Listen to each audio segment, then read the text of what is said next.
নমস্কার সবাইকে welcome GM study for ড্রিমসে। আজকের ভিডিওতে তোমাদের সঙ্গে আলোচনা করব ডব্লিউপি সাব ইন্সপেক্টর পরীক্ষা দিতে যাওয়ার আগে কিছু উদ্যোগ, কিছু সতর্কতা, যেগুলো করব কোনগুলো করব না, এইগুলো একটুখানি না জেনে গেলে আমরা অনেক সময় আমাদের সঠিক লক্ষ্যে পৌঁছতে পারি না।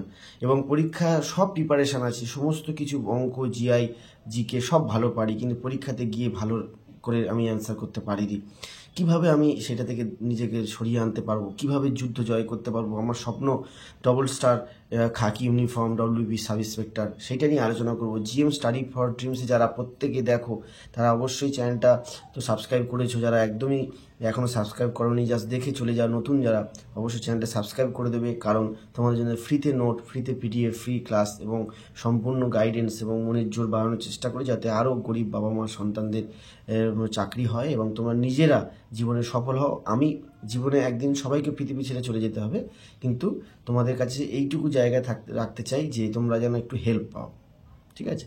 তো সাব ইন্সপেক্টর পরীক্ষা দিতে যাও, কী করতে হবে? যে অ্যাডমিটটা তোমরা মোবাইলে ইতিমধ্যে ডাউনলোড করে নিয়েছো, সেই মোবাইলে অ্যাডমিট কার্ডটা তোমরা প্রিন্ট আউট করে নিয়ে যাবে।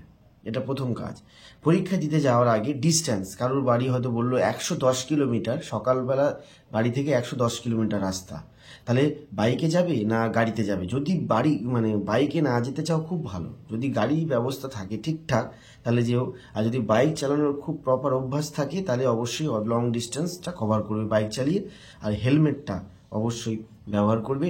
টেনশান রাখবে না, পরীক্ষার আগে টেনশান হয়, কিন্তু টেনশানটা ফ্রিভাবে যাওয়ার চেষ্টা করবে।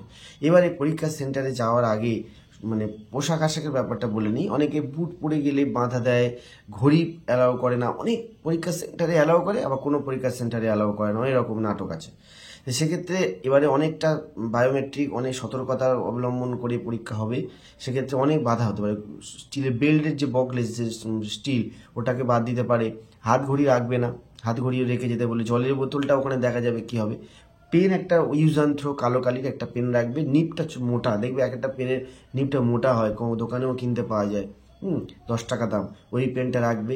আর যখন পরীক্ষা সেন্টারে যাচ্ছ, পরীক্ষা সেন্টারে যখন পৌঁছে যাচ্ছ, সঙ্গে জলের বোতল তো অবশ্যই রাখবে, আর গিয়েই পড়তে বসে যাবে না। অনেকে বই খাতা নিয়ে গিয়ে রাস্তায় পড়তে পড়তে পড়তে পড়তে যায়। সরকারি চাকরিতে এইরকম হয় না, শুধুমাত্র কারেন্ট অ্যাফেয়ার্সের খাতাটা যদি সঙ্গে নিয়ে যেতে চাও অবশ্যই নিয়ে যেতে পারো, বা মোবাইলে যদি যেতে যেতে, বা যদি মোবাইলটা তোমার তো বাইরে রেখে যেতে হবে, কোনো একটা দোকানে বা ব্যাগ রেখে সেখানে মোবাইল রেখে চলে গেলে এরকম হয়। কারো যদি গার্জেন যায় তার কাছে সব রেখে যায়, কিন্তু বেশিরভাগটাই মোবাইল ব্যাগে রেখে যেতে হয়। সেটা একটা আলাদা টেনশন, ব্যাগটার মোবাইলটা রয়েছে এরকম একটা টেনশন, সেটা দূর করতে হবে। এই সব কিছুর ঊর্ধ্বে পরীক্ষা সেন্টারে গিয়ে কী করবে সেটা তো বলবো। অবশ্যই চেষ্টা করবে একটা স্যান্ডেল, একটা তৈরি করা প্যান্ট, নর্মাল প্যান্ট, ট্র্যাকস্যুটের থেকে ভালো একটু ভালো প্যান্ট, নর্মাল গেঞ্জি, ব্যাস পরে নিয়ে দিব্যি রিল্যাক্সে চলে যাবে। তারপরে পরীক্ষা সেন্টারে ঢুকেই পরীক্ষা দেওয়ার ওএমআর শিটটা আগে দেয়।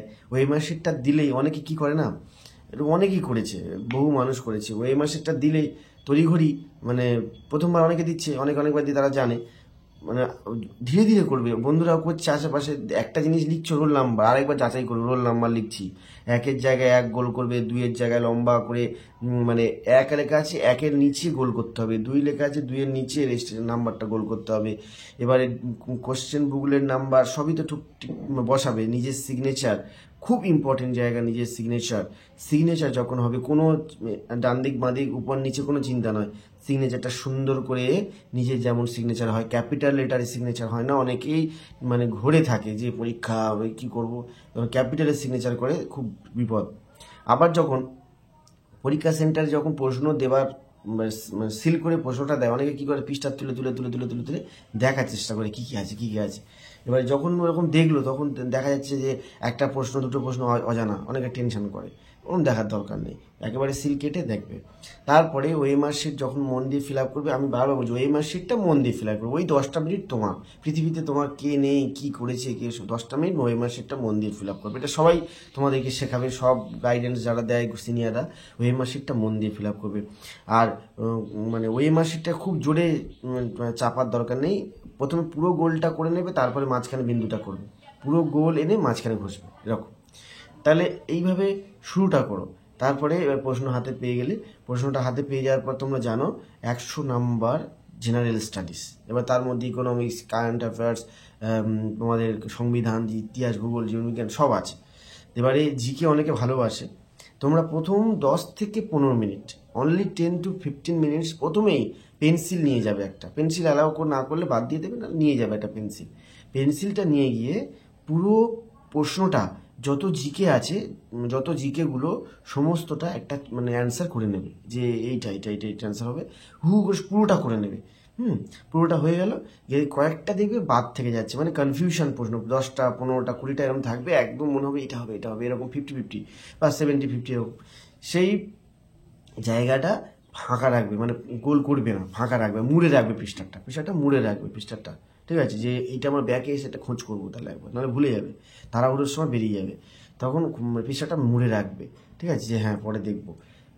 তাহলে ওই কটা গোল করে নেবে, যে কটা পেন্সিল দিয়ে দাগ করলে অ্যান্সার করলে ওই কটা গোল করে নেবে আগে ওটা গোল করে নিলে এইবার অঙ্কে আর জিআই হাতে নিশ্চিন্তে। এবার যে টাইমটা হাতে আছে 15 থেকে 20 মিনিট, আমি বলেছি 10 থেকে, যত তাড়াতাড়ি জিকেটা মানে করে নিতে পারবে তত তাড়াতাড়ি তোমরা ম্যাথ জিআইয়ের সময় পাবে। ম্যাথ জিআইয়ের সময় পেতে গেলে ওইটা কিন্তু ওই আগে জিকেটা করে নিতে হবে। তাহলে যে সময়টা আমি পেলাম ওই সময়টাতে অঙ্ক আর জিআই টাইম দিলাম, মন দিয়ে সময় লাগবে, অনেকের টাইম বেশি লাগে, অনেকে কম লাগে, অনেকে খুব ফাস্ট করে, তাদের পরিকল্পনা আলাদা, কিন্তু আগে জিকেগুলো করে নেবে। যেই অঙ্কটা জিআইটা করবে ওইটার নাম্বারটা কিন্তু একদম ফিক্সড, মানে একদম ছাঁকা নাম্বার যাকে বলে, ওই নাম্বারটাই কিন্তু চাকরিটা পেতে হেল্প করবে। কারণ জিকেতে তুমি যে যত অ্যান্সার করো কিছু নেগেটিভ মার্কিংয়ে একটা থাকবে। ধরো মনে হলো যে কর্কটক্রান্তি রেখা কোন কোন জেলার মধ্যে গেছে, এরকম একটা জিনিস, মানে তোমার মনে হচ্ছে এইটার মধ্যে হবে না, তুমি সেটা অ্যান্সার করলে, আরও একটা 50-50 অ্যান্সার করলে, এরকম করতে করতে করতে 10 থেকে 15, 20, 25টা এরকম, মানে তুমি এক্সট্রা না অতটা সঠিক জানো না করে ফেলেছো, সেইটাই সমস্ত নাম্বারটাকে মাইনাস করতে করতে করতে আলটিমেটলি প্রিলিতে ফেল হয়ে যাবে। অঙ্ক জিআই নাম্বারটাকে একদম ছাঁকা নাম্বার, যেটা পাবে সেটাই সঠিক, ওই নাম্বারটাই তোমার মানে তহবিলে থাকবে, ওটাই তোমার অ্যাড হবে, কিন্তু ওই নাম্বার যেটা তুমি অর্জন করছো সেটা তুমি জিকেতে নষ্ট করবে না, কিছুতেই জিকেতে নষ্ট করবে না।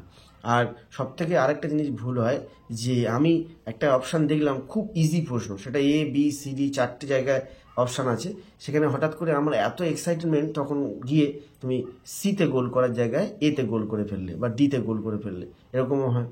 গোল করার সময় অনেকে কি করে, শেষে গোল করে, মানে একদম পরীক্ষার শেষে 10 মিনিট কি 15 মিনিট রাখে, তখন গোল করা হুড় পড়ে, খুব তারা এই সিস্টেমে অনেকে পরীক্ষা দেয়। অনেকে আবার কি প্রথমে থেকে আমি যেমন বললাম জিকেগুলো করে নিয়ে গোল করে নেয়, ম্যাথগুলো করে নিয়ে গোল করে নিলে তারপর জিআই গোল করে এইভাবে করে।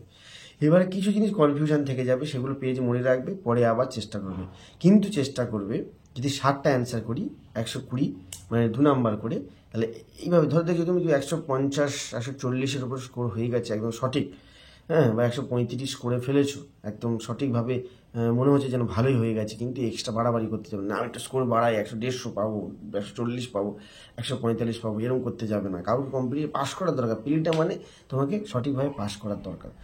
এবারে হচ্ছে পরীক্ষা সেন্টারে আর কি, পাশের বেঞ্চে একই বেঞ্চে দুজন, পিছনে একজন, যেতে যেতে আলাপ হলো, রাস্তা যেতে যেতে আলাপ হয়েছে, তুমি তোমার বাড়ি কোথায়, হ্যাঁ কথা বলে, সে হয়তো পরীক্ষা বলে তোমাকে অঙ্ক বলে দেবো, তুমি জিকে বলে দেবে, সে বলে জিকে বলে দেবো, অঙ্ক বলে দেবে, এইসব ধান্দায় না যাওয়াই ভালো, বেশিরভাগই ভুল বলে দেবে আর তোমার ক্ষতি হবে, তোমার কাছ থেকে সঠিকটা জেনে নেবে।